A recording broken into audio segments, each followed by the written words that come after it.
Assalamualaikum warahmatullahi wabarakatuh, teman-teman semuanya. Kami dari kelompok 1 ingin membahas kasus Arthur Andersen dan Enron untuk tugas besar mata kuliah etika bisnis yang terdiri dari saya, Desya Stianingsi, Dwi Firyatmi, Ikrar Agung Dewantoro, Rina Safira Maulani, dengan dosen pengampu Ibu Lestari, SE AK MAK. Dengan pertanyaan pertama yaitu, coba Anda identifikasi pelanggaran prinsip etika dan aturan etika apa saja yang dilanggar oleh AA dengan mengacu pada pedoman kode etik AICPA. Jawabannya adalah integritas. Seorang akuntan profesional harus bertindak tegas dan jujur dalam semua hubungan bisnis dan profesionalnya.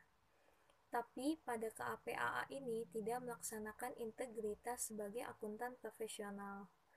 Yang kedua, objektivitas dan independensi, di mana seorang anggota harus memelihara objektivitas dan bebas dari konflik kepentingan dalam menunaikan tanggung jawab profesional. Seorang anggota dalam praktik publik seharusnya menjaga independensi dalam fakta dan penampilan saat memberikan jasa auditing dan atestasi lainnya.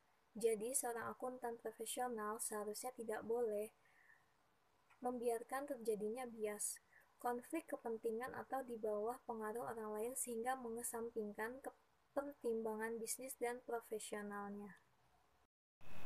Selanjutnya, kehati-hatian atau due care, yaitu di mana seseorang anggota harus selalu mengikuti standar-standar etika dan teknis profesi, terdorong untuk secara terus-menerus mengembangkan kompetensi dan kualitas jasa, dan menunaikan tanggung jawab profesional sampai tingkat tertinggi kemampuan anggota yang bersangkutan.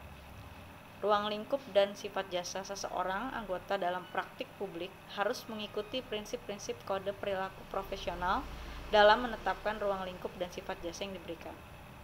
Kemudian, aturan yang dilanggar oleh AA dengan mengacu pada pedoman kode etik AICPA,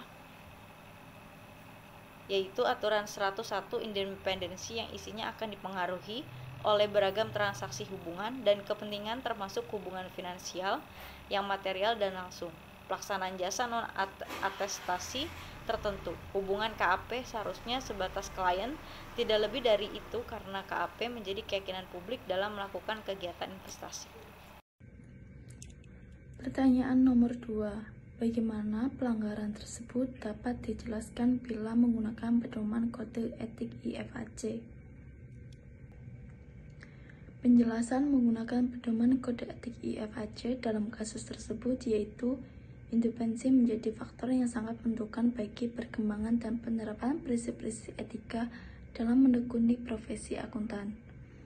Pentingnya melakukan identifikasi dan evaluasi keadaan dan hubungan dengan klien atau atasan guna menentukan apakah ada ancaman terhadap sikap independensi akuntan, baik yang berpraktik sebagai akuntan publik maupun sebagai akuntan bisnis. Ancaman independensi dapat berbentuk kepentingan diri atau self-interest, review diri atau self-review, advocacy atau advokasi, kekerabatan atau familiari, intimidasi atau intimidation.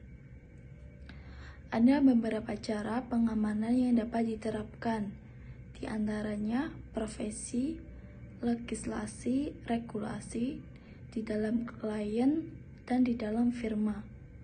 Harus dipahami bahwa tanggung jawab akuntan tidak secara eksklusif hanya melayani klien atau dari sudut pandang akuntan publik atau hanya melayani atasan dari sudut pandang akuntan bisnis, melainkan melayani kepentingan publik dalam artian luas.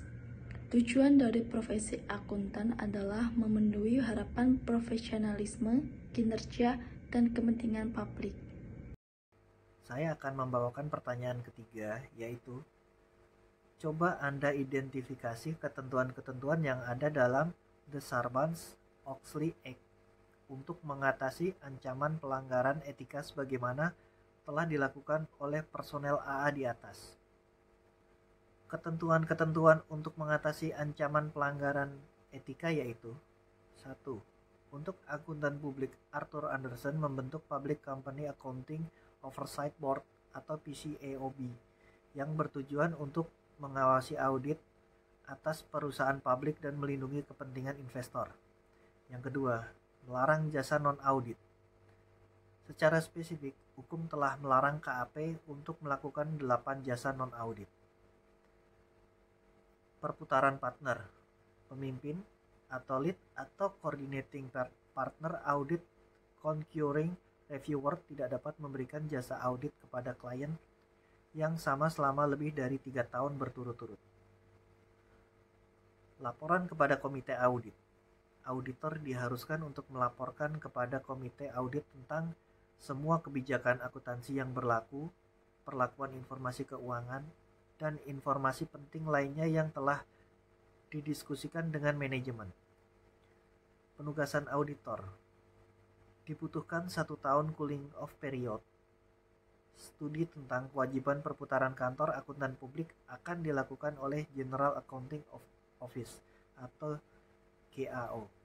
Pertanyaan keempat, bagaimana Anda menjelaskan perilaku pejabat puncak Enron dan AA dengan menggunakan teori hakikat manusia utuh dan teori-teori etika yang telah dibahas pada bab-bab sebelumnya? Jawabannya, teori hakikat manusia utuh yaitu dengan memadukan dan menyeimbangkan kualitas kesehatan fisik, pengetahuan intelektual, kematangan emosional, kerukunan sosial, dan kesadaran spiritual. Berdasarkan kasus ini, Enron dan AA termasuk dalam hakikat manusia yang tidak utuh, karena keduanya berorientasi mengejar kekayaan materi, kesenangan indriawi, dan kekuasaan sehingga kurang sekali atau bahkan lupa untuk mengembangkan kecerdasan emosional dan kecerdasan spiritual, sehingga terbentuknya karakter yang negatif. Terima kasih.